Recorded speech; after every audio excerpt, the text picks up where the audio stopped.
Hi, I'm Dror, Editor-in-Chief of Rapid TV News, and welcome to our video. I'm here today with Dror Gill, CTO of Beamr. Hi Dror. Well, hi. Now, it's a year since we last met, incredibly.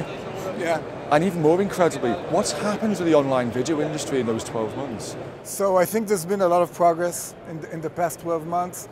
And one of the main trends that we are seeing is more and more cord cutting and more content being delivered over the top. People are watching the content not only at home, but also on mobile devices, on phones and tablets, and obviously on smart TVs. And you can see that if traditionally the main source of content was coming over satellite broadcast and cable transmission, now it's going over the internet. And people are expecting to have the same high quality they got previously when they're streaming it over the top. That's a great point about expectation and experience. How is the experience bar raising, or how is it increasing over time? So I think you could see a trend. You know, we moved from SD to HD, and now we're moving from HD to UHD or 4K content, which really provides a more compelling experience, especially on very large televisions. But also the quality of those pixels is increasing, not only the number. And we see a very clear trend of HDR being more and more prominent. It started with some experiments, but now on many services you have 4K channels, you have 4K programs, and now the quality is increasing with HDR, high dynamic range. And I think that more and more televisions are supporting it in services like Netflix and Amazon and Hulu. And consumers, they now expect to get this quality wherever they are. And if you look at the latest phones from Apple, from Samsung, they're all HDR ready. All of them support HDR, and people expect to get that bright picture and all of those shades of brightness and color in their mobile devices, in their tablets, and on their televisions. That's a great point about that quality for consumers. But what does that mean for the people providing this experience, your clients? How are their workflows changing, and how are you helping them in the new workflows? So obviously a 4K workflow with HDR is more complex. You have to make sure that your color balance is right, and you have to make sure that all the metadata goes throughout the processing chain. And we're helping them with our products. We have encoders for HEVC that support HDR in all of the formats, whether it's Dolby Vision, HDR10, and HLG. And this means that whenever you encode the video with our HEVC encoder, you can be sure that the metadata is there and the TV can play it back and decode it properly and render all of those colors in the right way. Now, the next big thing is going to be direct-to-consumer. Disney's going to kick this off. How do you see the whole industry changing as it goes D2C? And what does this mean for Beamr? What's the opportunity? So we do see a trend that many content providers who previously went through aggregation platforms, traditionally they would go through the cable and satellite operators, and now they go through the large OTT platforms such as Netflix, Amazon, and Hulu. But since the technology these aggregators provide is quite common and is being transformed into something that anybody can provide, they really want to have that direct relation with the consumer. In this way, they can control the price, they can control the experience, and most importantly, they have very important and vital data about the program being watched. If they don't go direct, they go through Netflix or Amazon have that data. But they want to have that data. They want to know exactly which part of the show is being watched and by how many people and what's the demographic of those people. How do they binge? When do they pause? When do they fast forward? Things like that. It's very important data that they want to control.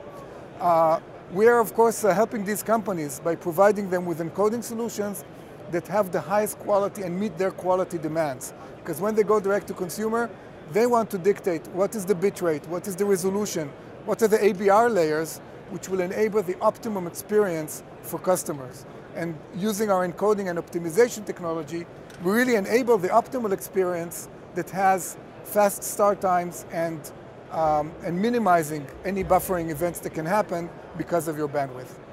Now you're the CTO, so we're ending up the final question here.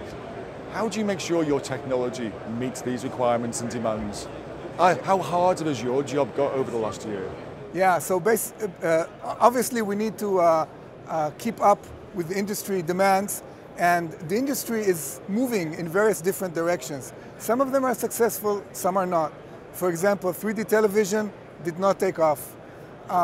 4K is everywhere. Everybody has 4K TVs. HDR seems to be picking up pretty well, and we've been supporting it for the last 3 to 4 years. So we're really on top of that.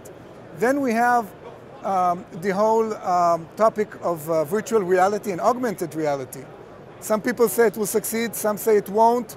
Our codecs already support 8K and beyond resolution, which is vital for VR. We support HEVC tiled streaming, which is also very important for making that streaming more efficient as you move between different viewports.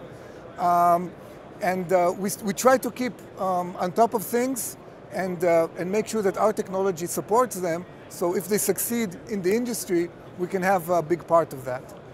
I'm just looking what's behind us here. I hate beautiful TV with HEVC. What will be next year's offering? How far are the bars going to get raised in next year? So I think next year you will see more and more TVs like this being in the hands of consumers. Today it's almost impossible to buy an HD TV. Everybody's buying 4K TV, and more televisions like this one are OLED, which have very bright picture, and this specific model also supports all the different variants of HDR, like HLG, HDR10, Dolby Vision, and you will see the screens getting bigger. Once they get beyond a certain point and fill a significant part of your wall, that's when you would want to go to 8K resolution to really get a great photo. A new set for that? And you will need a new set for that. That's good for the industry, not always good for the consumer. But I think I would recommend today, if you go out and buy a TV, buy a 4K TV with HDR that supports those standards, and then in the next few years, as the content is rolled out in these formats, then you can be sure that your television supports it and you can get the optimal experience. And so finally, so your job's going to be completely much more harder, making all the magic happen. Yeah, that's right. And also making the decisions, because if you make a wrong decision and invest a lot of effort in supporting something that eventually won't happen in the market, then you wasted your effort. And as a startup company, we really have to be focused. And our focus today is on HEVC, because HEVC is now supported in more than 1.5 billion devices with hardware decode. And recently, the HEVC Advanced announced that content royalties do not apply anymore. So if you have device support, you don't need to pay content royalties.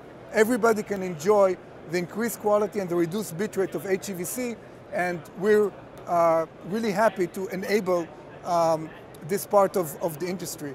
So HEVC is happening today. I think this is one of the major trends. We bet on HEVC 4 years ago when there was almost no market, and now this bet is paying off, because we do have the industry's best HEVC encoder.